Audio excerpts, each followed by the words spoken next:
All right, so the question of the day is, take a look at this little snapper. Look at this little snapper. Take a look at that. I picked him up. I was going to do an intro, and he started snapping at me. Luckily, he didn't bite me. Look at this. Oh, he got the camera on that one. So the question of the day is, he's going to nail me. Yeah, you think ball pythons are pretty gentle until you get hatchling. This is a hatchling that ate almost 6 meals. Once they get to the point where they're eating like 6 meals, they are little snappers. Let me tell you, this guy is a little snapper. Whew. So the question of the day is, before I started going crazy with this, not only do I have this guy to handle, I also have Bobby who's crawling up my arm. All right, let's see if I can calm this guy down a little bit. Wow, hatchlings are insane. This guy is crazy. And Bobby's not helping here. He's kind of going crazy too.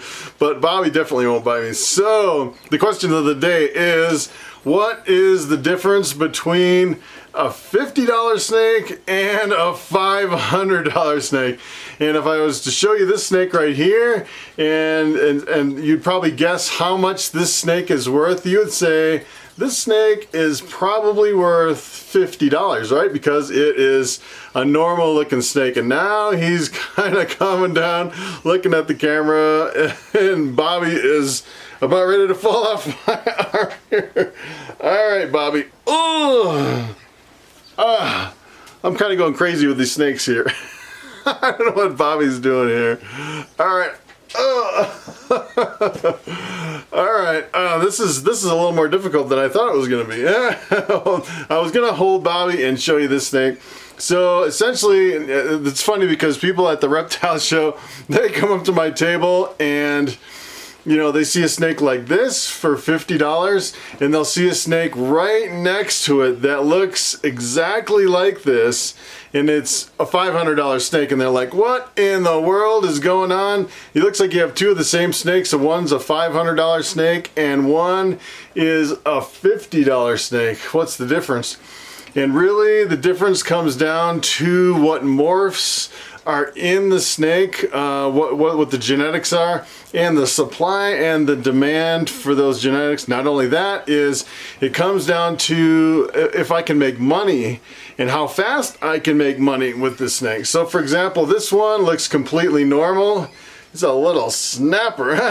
And the reason he was snapping really is because he ate 6 meals and he's never really been held before. So when I picked him up, the only thing that he is used to is eating rodents. And when I pick him up, he's like ready for another rodent. He just starts snapping at everything. He's like, yeah, I love those rodents. He's never really been, I've handled him a little bit, but not really since he's been eating those 6 rodents. And that is why he was going crazy. And let me tell you, look at how quick this ball python tamed down. He is completely super tame now. He definitely won't bite me now, hopefully.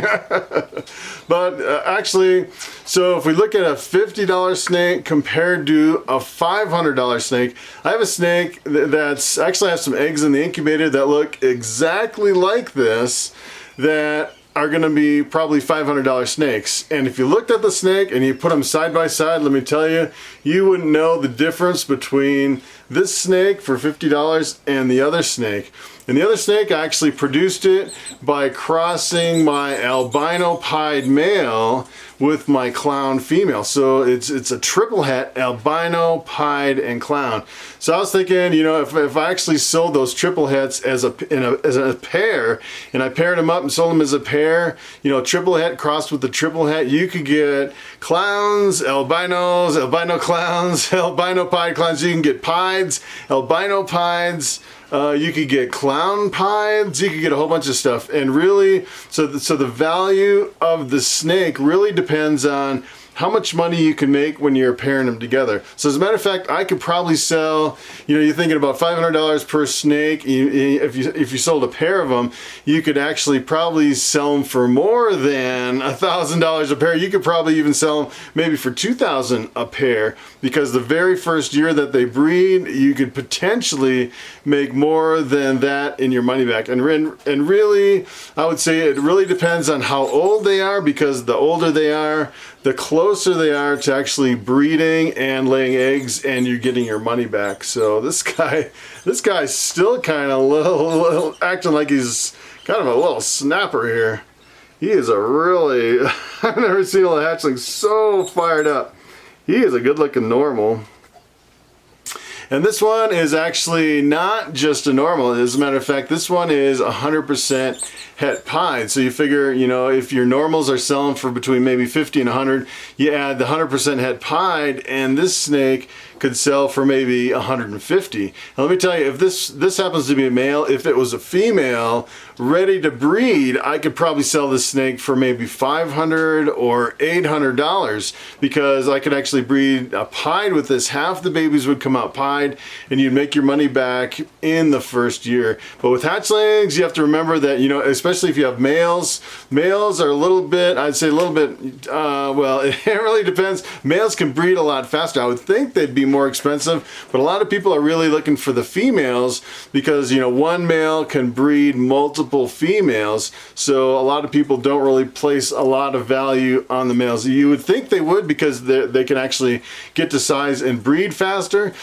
Usually, like for a male, you can breed them, I would say, and I've actually paired up males at 400 grams, which is pretty small. This guy's probably maybe 100 grams. This guy's actually eaten 5 meals already. Almost one more meal, and it'll be 6 meals for this guy. So this is like a new hatchling after six meals. And look at these guys looking at each other. It's kind of funny. They're like, what in the world is going on? This is probably the first adult snake that this hatchling has seen. It's pretty interesting. I was wondering if he's going to take a bite at Bobby here, but hopefully he won't. So it's, oh, he actually did. Wow. That is a little snapper. Wow. I didn't think that would happen. All right, I think I am going to put him back in the tub. All right, so I actually have another snake here. This is one of my hatchlings from last year. Look at how big and beefy this guy's getting. And this is kind of what was confusing people last year, because I had these at the reptile shows in my display cases. And if you look at it, it pretty much looks like a wild type, normal, classic. I've actually heard some people on my videos call them default. This is the default. It's pretty much just the wild type ball python. And most of these, this is actually a male. So I'd say a male normal is a really hard sell, and you could probably get maybe, I'd say maybe $100, maybe $150 max for something like this, like in a pet store. But let me tell you, if you're selling it at a reptile show and you have a normal like this is probably, I'd say maybe a $50 snake. You'd be hard pressed to get more than $50 for a male normal. But the interesting thing is, this particular snake is actually worth about $500. And the reason is if you look really close, this is what was confusing people at the reptile shows. If you look at the top of the head, if you can see the top of the head, it's actually missing some scales. This is actually a male scaleless head. And the interesting thing about this is I bought my first scaleless head ball python. It's been probably a couple years since I bought it, and I actually paid $1,200 for my very first male scaleless head. This is where all the scaleless heads came from. And really it comes down to, you know, kind of the demand for the morph. So for example, you know, these used to be really in high demand. I can almost put him around my neck. He's getting pretty big. I can't believe this is one of my hatchlings from last year. It is pretty incredible. So really what you're doing in a lot of cases is you're chasing the morphs, and the price comes down really fast as people start breeding them more and more, especially if it's as popular as this snake right here. As a matter of fact, when I first got into ball pythons, this snake was selling for $45,000 a piece. They were brand new on the market. That's, you know, how fast they came down in the last 5 or 6 years. They've come down quite a bit, and now they're really popular.